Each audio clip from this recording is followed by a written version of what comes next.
Hey everyone, Samir and Sameh here, and welcome back to our Formula One podcast. Today we'll be talking about the 2023 Japanese Grand Prix. And this was kind of a mid race in my opinion. I mean, it's kind of business as usual that we've seen so far in 2023. I mean, a return of Red Bull now to their form that we've seen so far this season. Not really too much happening, too much challenging towards them. So it's kind of business as usual. Yeah, I mean, this definitely wasn't as exciting as Singapore, Yeah, but I think it still had some like pretty interesting and exciting yeah, moments. But like you said, definitely wasn't the most interesting race because yeah. obviously Red Bull continued their dominance. Yeah, so going into this weekend, there were some major talking points. One of them being that Oscar Piastri would remain at McLaren until 2026. McLaren confirmed that the Australian would remain there, and they renewed his contract and got an extension done. So that was great news to hear because I think that he should be in Formula One for much longer. He deserves to be in Formula One for a lot longer. He's definitely put in a lot of good results. Yeah, I mean, I think like he's not driving like he's a rookie. He's Yeah, driving definitely. definitely like he's been in the sport for quite some time. So Yeah. I think it's just a no-brainer for McLaren to keep him because he's doing so well. He's actually challenging Lando Yeah, Norris, so that's really encouraging to see. yeah. So another talking point going into this weekend too was that Alpha Tauri confirmed their lineup for 2024 with Yuki Tsunoda remaining at the team and surprisingly Daniel Ricciardo too. Red Bull clearly have a lot of confidence in Daniel Ricciardo, so they kept him at their sister team, and so that meant that Liam Lawson, as of now, still does not have a drive.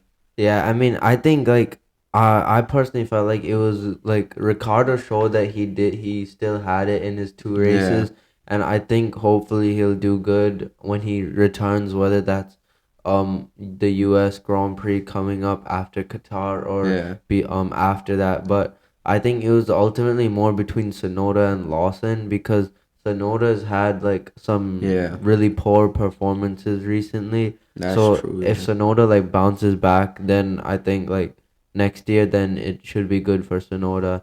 I think a scenario I can see happening in 2025 is that Perez gets dropped, Ricardo goes to Red Bull, and then Lawson fills in the vacant Alpha Tauri seat. So it's like Sonoda Yeah, and that Lawson. could happen. Yeah. Hmm.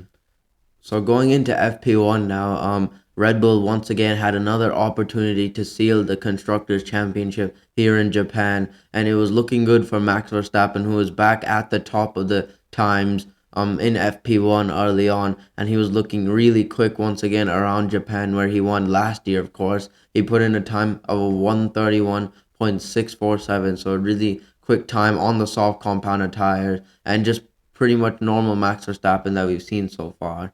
Yeah, on the other hand too, like Ferrari, they were still up there, but they Yeah, weren't necessarily like that yeah, they were six that tenths back off of there. Verstappen. Yeah, we saw Leclerc struggling at the hairpin, and Yeah, so both Ferraris took quite a bit longer to get used to the track. While yeah, Red Bull, the circuit definitely suits their car the best, and so it would just be ultimately about damage limitation from the rest of the field. yeah. So McLaren was looking also pretty quick too. Oscar Piastri did have his moments of like sliding around the track. Obviously, he needed to get used to Suzuka, as did all of the rookies. With Suzuka being one of the more challenging tracks for all of these rookies to grasp, especially with most of it them being their first time driving around Suzuka. But Lando Norris was looking very quick in his McLaren. He finished in P3, whilst Oscar Piastri was only down in P7. So McLaren is definitely looking like pretty good though around here. Yep, another team that were looking good around here surprisingly were Alpha Tauri in the Yeah, end of FP1. Yuki Tsunoda finished P5 and then Liam Lawson finished P9. yeah, So it's really encouraging to see both Alpha Tauris up there, possibly to be challenging for points, especially Tsunoda to show yeah, why he deserves to keep that seat for next year, and then Liam Lawson to show why he deserves a seat in the yeah. near future in Formula One. Yeah. Also, we saw Alex Albon right on it too. Throughout this practice session, he was certainly giving it everything in his Williams, whilst they continued to sport that Gulf livery that we've seen so far at Singapore. And Albon was up there in P8, whilst his teammate Sargent was down in P19. And Sargent is another driver that's like really under pressure this weekend. Yeah, he definitely he has. He's the only full time driver Yeah. so far that hasn't scored points this Yeah. season, and so he really needs to show why he should keep that seat for next year. Yeah. I personally feel like he will because that would just make the Williams Academy look Yeah. bad. But if he doesn't step up next year, then it would be over for him. Yeah. But speaking of Sargent, he and Sonoda were like got really close in FP1 and Yeah. Sargent complained that Sonoda was just sticking behind him, and then Sonoda complained that Sargent was impeding him. So it was just kind of more traffic. Yeah. So Suzuka's a pretty narrow track, and it's also really fast. So Yeah. if you catch a car at the wrong moment, it'll be really detrimental to Yeah. your lap. Yeah, we also saw another incident between one of the Hasses just running wide at the chicane of Kevin Magnussen, just going off and missing his braking point and having to cut the chicane at the place where we saw last year where Charles Leclerc went off, essentially handing the championship to Max Verstappen because of the five Yeah, second penalty. turn 16 and 17. Yeah, we also saw more incidents of traffic blocking Zhou Guanyu at the sweeping left hander just before that long back At straight. the first spoon curve. Yeah, at Spoon Curve. And so just traffic would be another thing to watch out for in this circuit because like you said, it is a very narrow circuit. Yeah, and traffic once again, it will like it can also be like really dangerous here too, Yeah. because with all the high speed corners, if you catch someone at the wrong moment, you'll ruin your lap, but then you Yeah. also go off at extremely high speeds, and that won't be good for you. Yeah. We also saw Fernando Alonso in his Aston Martin looking good again, looking pretty fast. Again this other Aston Martin inconsistency, whereas they weren't looking so good in Singapore. Now they're looking quite decent in Japan. Just the nature of that car looking good in the hands of Fernando Alonso. Yeah, and speaking of Fernando Alonso, one of his old rivals, Sebastian Yeah. Vettel, it was a really cool thing that he did at turn two. He set up like a Yeah. bunch of beehives for like his biodiversity project, and Yeah. he painted the curbs on turn two yellow and black. So it was really cool to see Vettel still being involved with F1 and doing all that he Yeah. could do to like promote more biodiversity. Yeah, certainly something that we need to be aware of Hmm. for the planet, and I'm glad at least someone is doing it. Exactly, yeah. So So going on to the end of FP1 now, it was Max Verstappen who was finished in P1 with Carlos Sainz in P2, albeit 6 tenths off Verstappen. Then Norris was there in P3. Then came Leclerc, Sonoda up there in P5 in his home race. And then Alonso, Piastri, Albon, Lawson also in P9. So both Alpha Tauris looking very good. And then Stroll was up there in P10. Mm-hmm. So going on into FP2 now, and immediately we saw Pierre Gasly had a shunt Yeah, at I think it was like the second Degna that he just like just completely locked up and went straight yeah, on, and so that was not at all what Pierre Gasly and Alpine would need, especially when they're trying to get yeah, a lot of running in and conditions closer to qualifying. yeah. So really unfortunate moment for Gasly there, but he would definitely need to maximize FP3 then tomorrow or the Yeah, next day. yeah, definitely. And we also saw Max Verstappen once again just flying at the top of the times, with a time like a second better than the lap time he put in yesterday. So once again, Max Verstappen just doing what he does best and just controlling the field and setting the pace for everyone to chase. Yep. Speaking of the pace, Ferrari seemed to be showing their pace again was like no fluke because they Yeah, seem to be getting more used to the track in the FP2 conditions yeah, because they were doing pretty good. Leclerc was P2 and then Sainz was P4. So Ferrari again showing that they have pace to challenge for potential podiums was really yeah, encouraging. yeah, definitely. That would be nice to see someone putting the fight on Red Bull again throughout the remainder of the season. And McLaren also looked pretty quick in the hands of Lando Norris because Norris finished the session in P3 and Yeah, Oscar Piastri he finished in P8. So like Piastri looked like he was making significant Yeah. improvements considering he's never raced here before. Yeah, we did see some moments from Lando Norris heavily locking up in the pit lane and then running wide at the same corner where Pierre Gasly had his crash at the beginning of the session. Yeah, a Uh, lot of drivers were struggling with the yeah, second Degna turn 9. yeah. And George Russell was also complaining a lot about his Mercedes, saying the tires were not doing too well, and the tires they were only going in one direction. They wouldn't turn the way that he wanted them to. So that's something that needed to be looked at. Yeah, and also like in Suzuka, not only tires will affect you because of all the high speeds, but Yeah, also the wind plays a really big part. So if you get caught out, especially these cars are so fragile with wind now, if you get caught out with the yeah, wrong gust, your car will just be sent flying like off the track. And yeah, also speaking of Mercedes, they had this really new cool thing on Lewis Hamilton's car only. It yeah, was like a new TV camera, but it had like yeah, stabilizing, and so basically the angle of the car, even if it changed the basically like angle of the camera would effectively yeah, stay the same.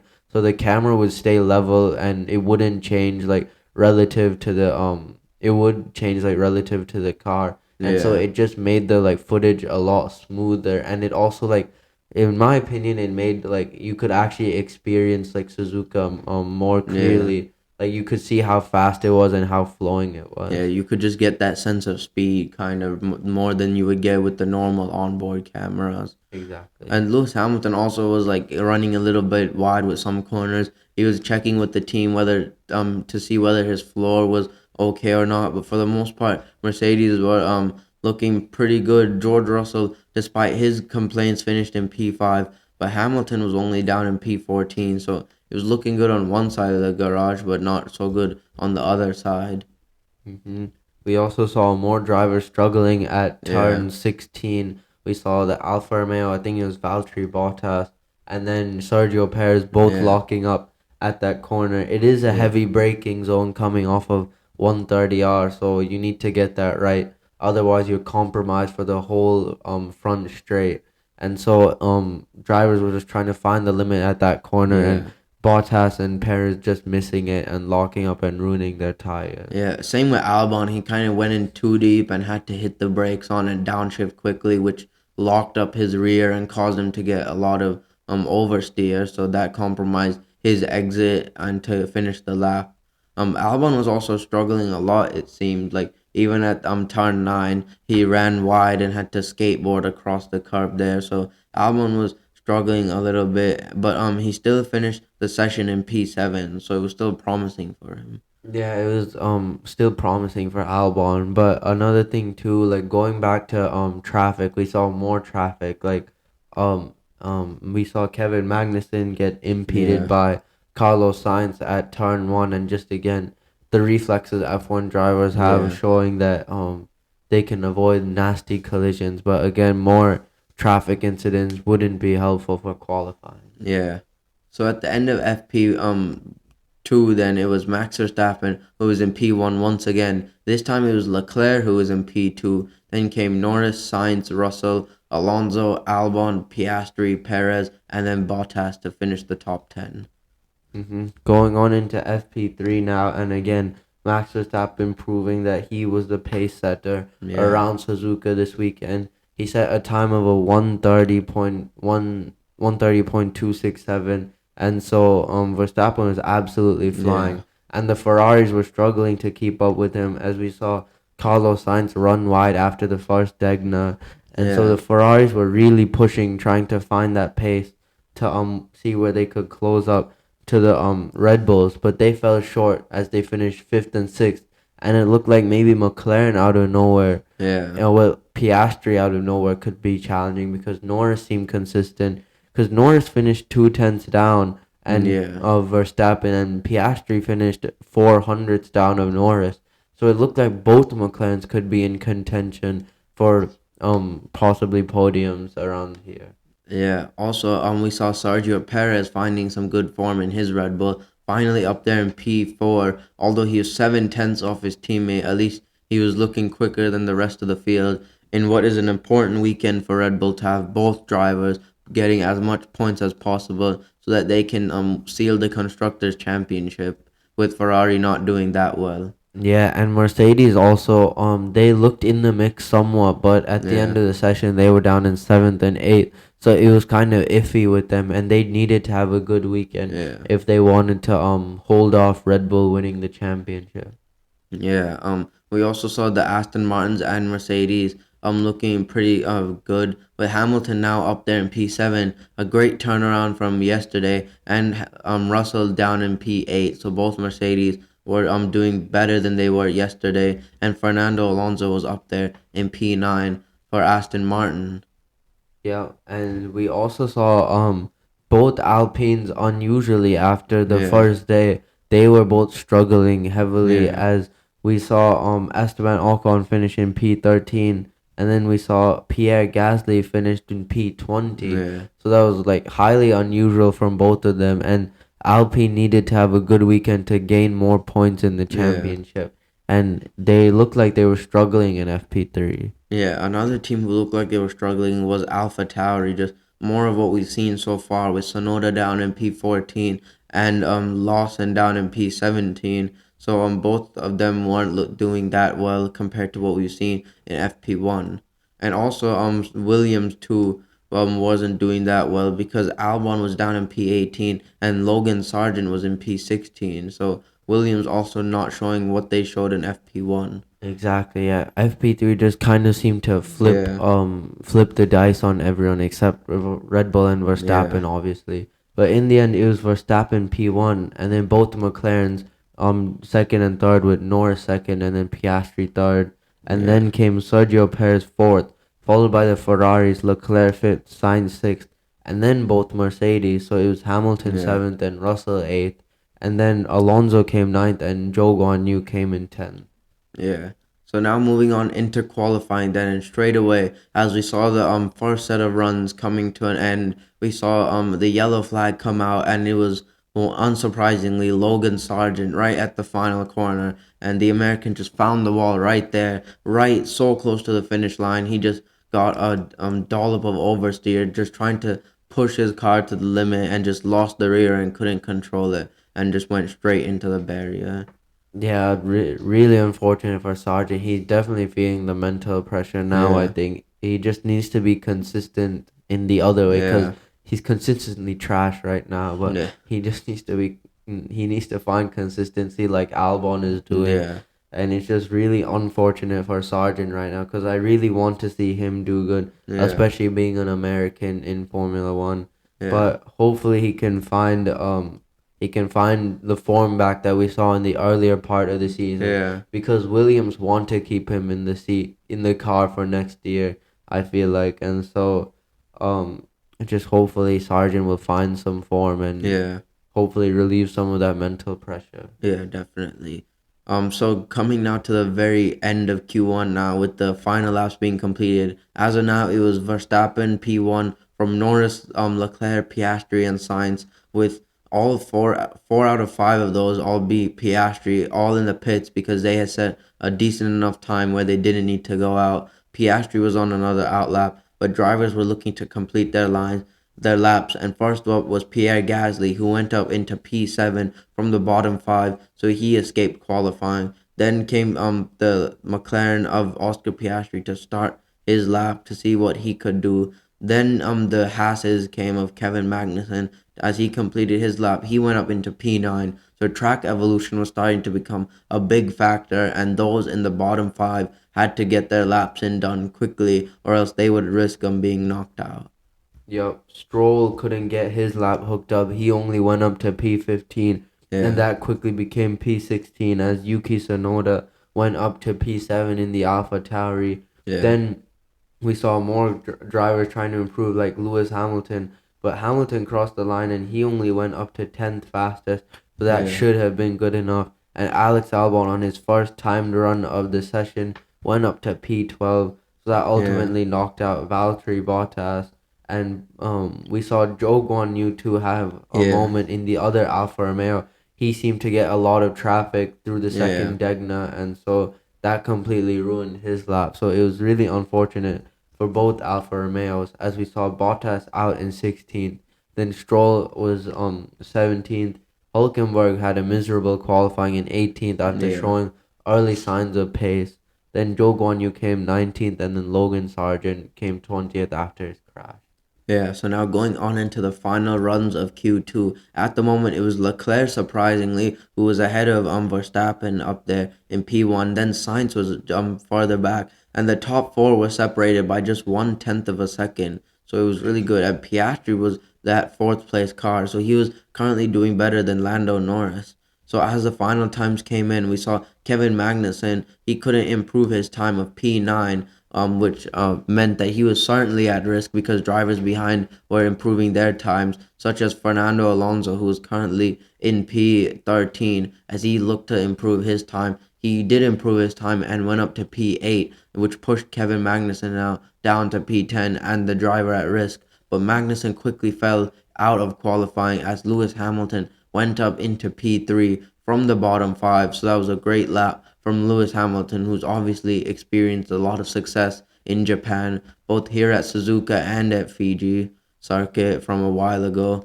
Then Fuji. yeah, Fuji, from a while ago. Then came Liam Lawson, who crossed the line and went up into P10.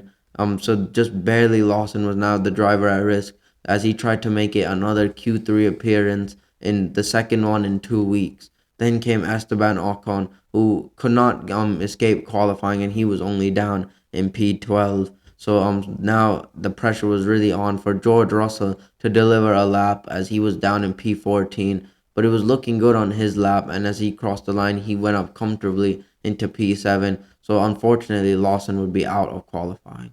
Yeah, I mean, it was unfortunate for Lawson, but he also knows his track really well, obviously Yeah, from Super Formula, yeah, because they race on here a lot, and so Lawson like definitely knows the track, but he's just getting yeah, used to the car.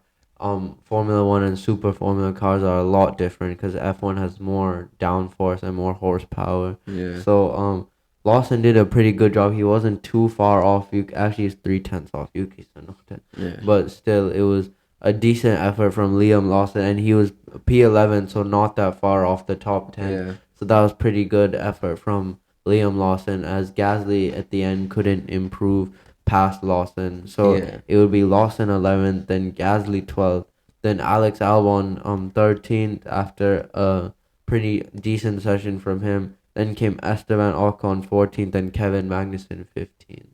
Yeah, so now going on into Q3 and the first set of runs, Max Verstappen was absolutely flying and he set the time for everyone to chase and it was a 129.0, so nearly into the 128s and no one behind was looking to improve as Sergio Perez completed his lap. He was more than a second back on his teammate, a second and 4/10 back on his teammate, so that was a very very big gap between the two Red Bulls. I think he was on old tires though. Yeah, that would make sense then as to why he's that far back. Then Lewis Hamilton came up to P3 and he couldn't beat Sergio Perez this time. He was 3/10 back on the Red Bull, but Piastri could beat Sergio Perez this time, and just by 4/10 he put his McLaren provisionally onto the front row. And Lando Norris, who we expected to outqualify Piastri, could not beat Piastri, and he went up only into P3.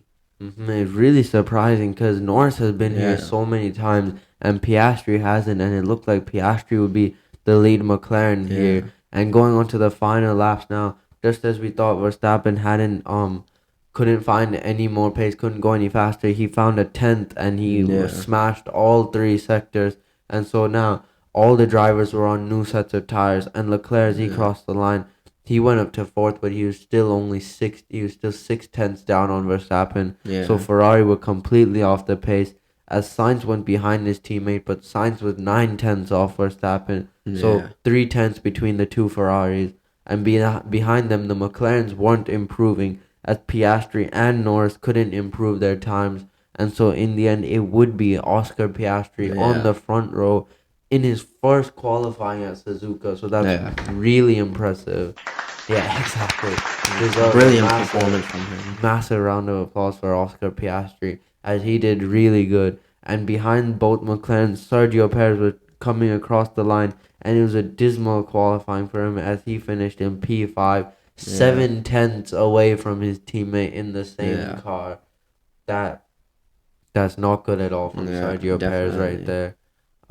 Lewis Hamilton then finished in P7. The Mercedes were a second down off Verstappen's time, so they were massively off the pace in the Yeah. end. It looked like McLaren's would be the ones challenging Red Yeah. Bull because in the end it was Verstappen on pole, then Piastri alongside him on the front row. Lando Norris would settle for third. Then Yeah. came Leclerc fourth, and splitting the Ferraris, it was Perez fifth because Sainz was sixth.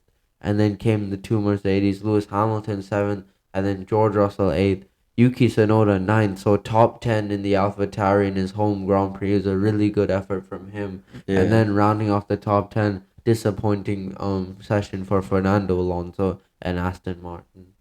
Yeah, so now moving on into the race. A note before the start of the race, Logan Sargent was required to start in the pit lane after the car was modified whilst under park permit conditions. So and also he was given permission by the stewards to race because he technically didn't set a time within the 107% requirement. So the stewards could have not allowed him to race at all. It is the second time this year that he's done that. Obviously in Saudi Arabia too.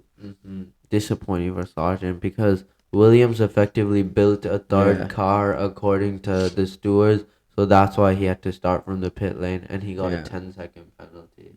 Yeah, so now moving on into the start of the race, then at lights out, it was a great start from Oscar Piastri, who moved across and tried to go wheel to wheel with Verstappen, who actually came and tried to cut across Oscar Piastri, which left the door open for Lando Norris, and it was three wide going into the first turn, but Verstappen just broke that much later and kept the lead. But there was lots of chaos at the back as we saw Lewis Hamilton get pushed wide by the two Ferraris, and then further back, contact between the Williams and the Haas and the Alfa Romeo too. Further back, it was Albon after one of the Alfa Romeos moved across and just went right into Alex Albon.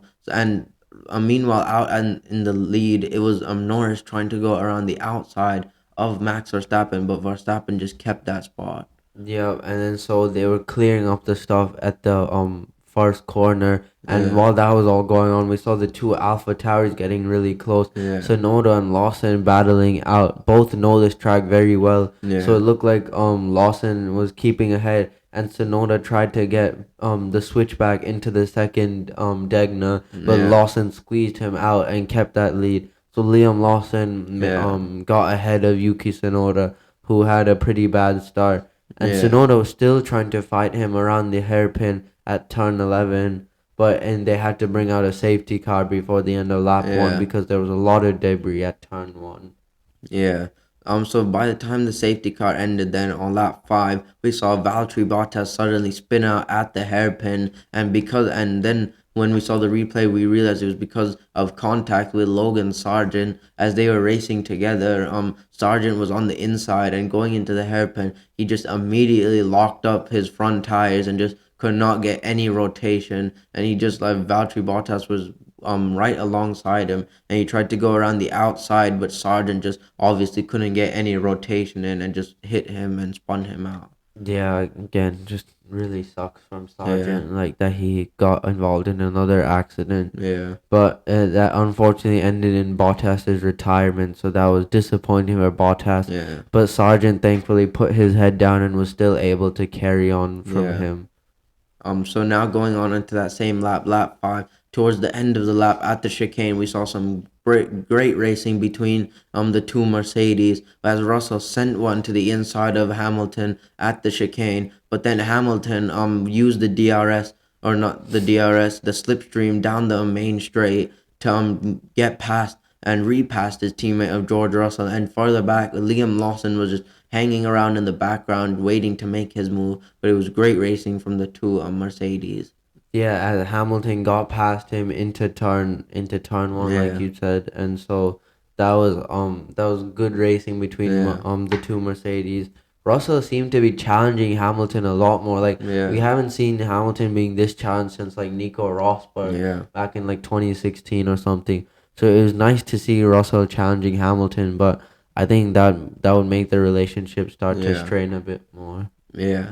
Going on to lap 9, then 4 laps later, we saw Valtteri Bottas now finally have to retire from the race after too much damage after that crash from Logan Sargent. So once again, just Valtteri Bottas with another DNF and Alfa Romeo season just not going well at all. Exactly. And another incident happened on lap 12 where Sergio Perez out of nowhere sent Yeah. it to the inside of Kevin Magnussen at turn 11, and that was like completely like a rookie error from Sergio Perez Yeah. again in my opinion. He's just making too many rookie errors Yeah. because there's no way he would have made it from that far back unless you're Yeah. like Daniel Ricciardo. Yeah.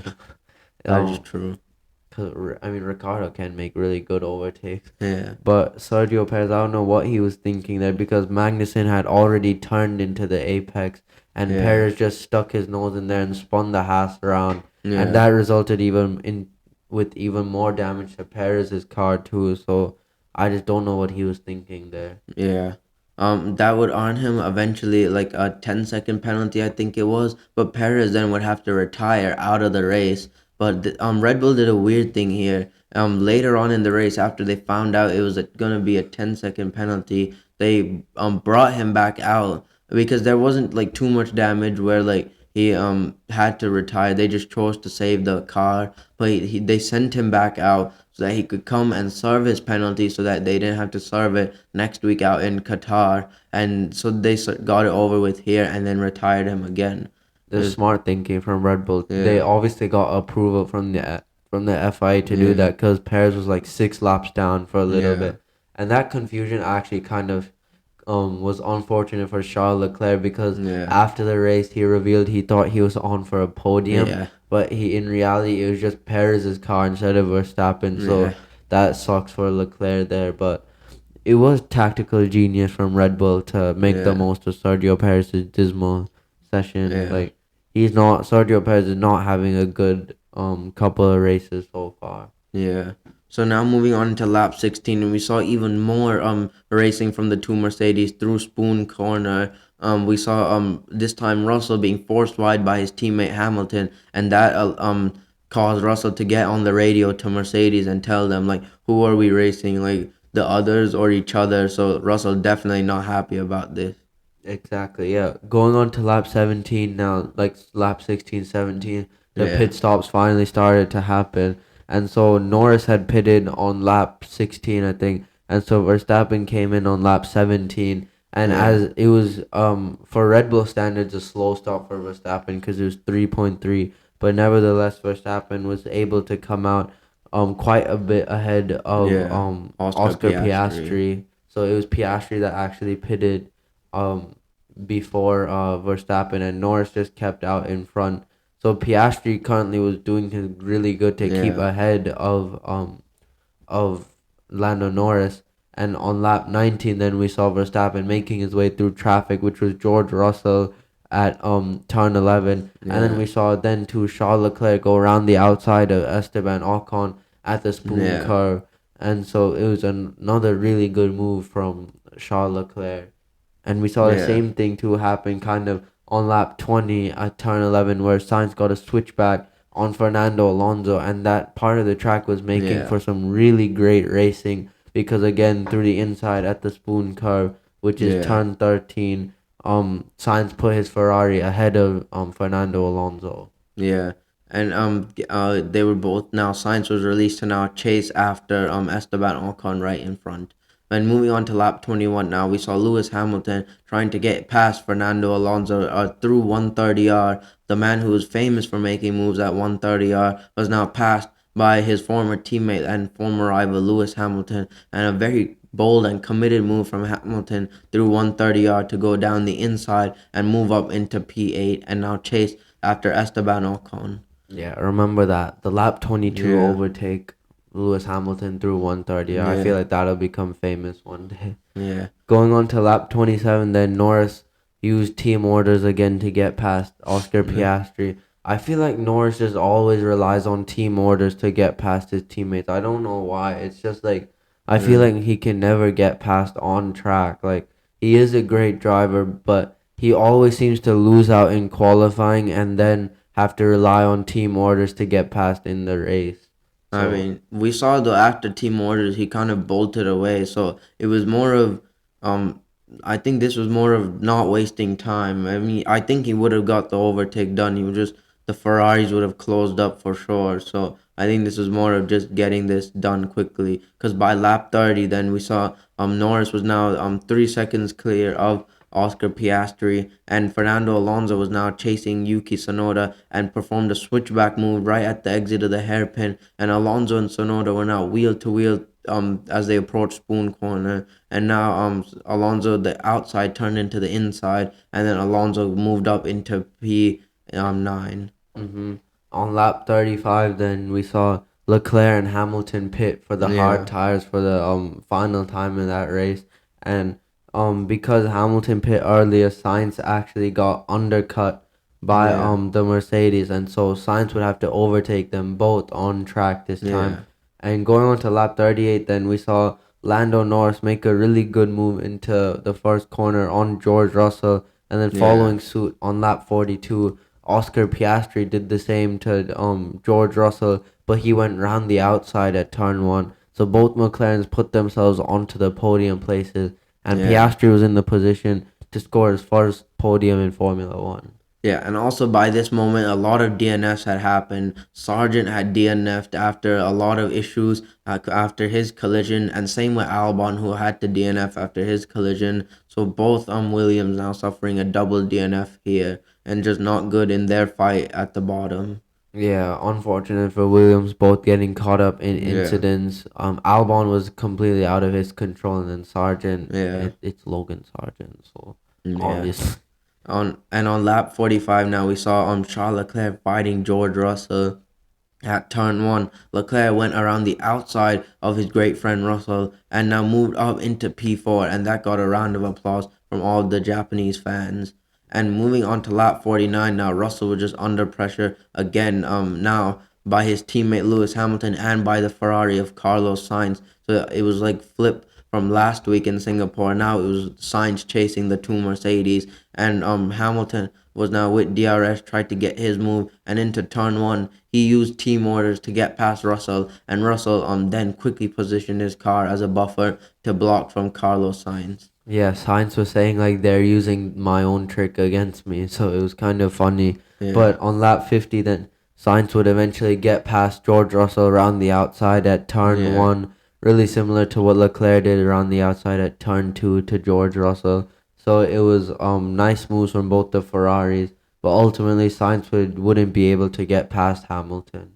yeah. So now moving on onto the final lap, lap 53, Max Verstappen had just controlled this race from start to finish, and he comfortably won the Japanese Grand Prix for a second time in 2 years. And with that win, it meant that Red Bull would now win the Constructors' Championship for the sixth time in their career, and it was a really good result from them. And then it was a double podium for McLaren as Lando Norris came home in P2 and Oscar Piastri came home for his first podium ever in Formula One. Yeah, definitely. A round of applause for that. Oscar Really Piastri good drove a from brilliant Piastri, race. Yeah, especially because considering this was his first time at this track. It was a yeah, really good race from Piastri, and also congrats to Red Bull Racing for their sixth constructors championship, their second yeah. consecutive one, because they've been the pace setters this Definitely. year, apart Yeah, from Singapore. So it's really nice to see for Red Bull, and Verstappen has been like carrying most of the weight with the yeah, championship, but Perez has, especially in the first half of the season, has had a really solid few races in the beginning. So yeah, both Red Bulls showing that they like have extremely lot of pace. Perez just needs to find more pace for the end of this year. But Red Bull now they can celebrate with the yeah. constructors championship, and they have a chance for Verstappen to win it in Qatar. Yeah, so the final results then were Verstappen won the race and Norris came home in second, from Piastri in third, Leclerc came home in P4, Hamilton fifth, Sainz sixth, Russell seventh, Alonso eighth, and then Esteban Ocon finished in ninth ahead of Pierre Gasly after Alpine performed a last lap driver swap, which Pierre Gasly was not impressed about. He was in fact really pissed off about it. Yeah, cause he was like he stayed ahead until the very last Yeah, lap, and so he was like sent ahead of Ocon to Yeah, try to chase down more people, but ultimately he wasn't able to, and so yeah. Gasly was like furious that he had to let them by. Like I understand that like you don't want to ever lose out to your teammate, but like um He also out qualified Ocon too, so he started ahead. yeah, I think that's why he was annoyed with it Yeah, because he was kind of ahead for the whole race, and so definitely frustrating for Gasly there. yeah, There was also a cool thing on the podium with the trophy. They had like this trophy. They yeah, had like it was like Kiss activated where they preloaded it with the winner's yeah. flag, and so when the winner in this case Verstappen kissed the trophy, it lit up in the That was pretty cool. on Yeah, when he did kissed it in like a specific sensor. yeah, It lit up the whole trophy into like the Dutch yeah, flag colors. So that was like really cool. On getting more Japanese innovations. yeah.